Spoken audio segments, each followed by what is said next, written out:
We often hear the struggles of many brilliant authors. So many of them couldn't find a single publisher to take a chance on them. But that didn't stop them. Today, self-publishing is a real and proven path to success. And to show you what's possible, here are some famous authors that took the self-publishing route and made it very big.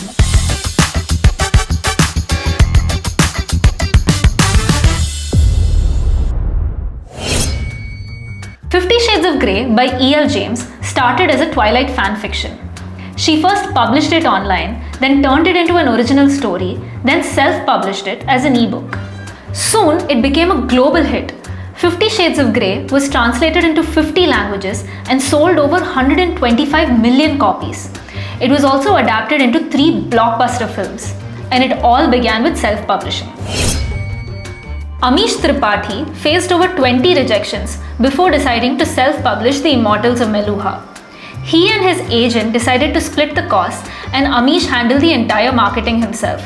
The smart move on his part was offering the first chapter for free. This created a huge buzz and soon his book became a global hit. Today, the Shiva trilogy is one of India's most successful book series.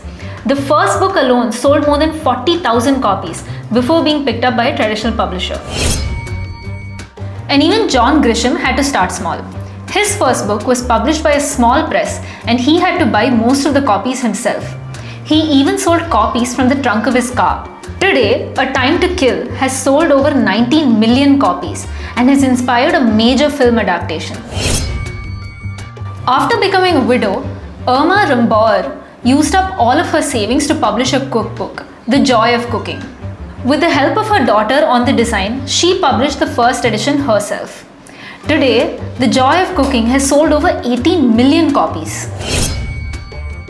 Walt Whitman paid to publish the first edition of Leaves of Grass himself. The first edition of this book had only 12 poems. He kept revising and re-releasing it over 40 years to make it one of the most influential works in American poetry. So as you can see, these authors did not wait for approval. They believed in their stories, invested in themselves, and chose to self-publish. And it paid off massively. So are you willing to bet on yourself? Do you have any more questions? Check out our other videos to stay updated about all things publishing. And you can also click on the link in the description to talk to one of our publishing consultants who will help clear all your doubts. Don't forget to subscribe and hit the bell icon for more updates. Happy publishing!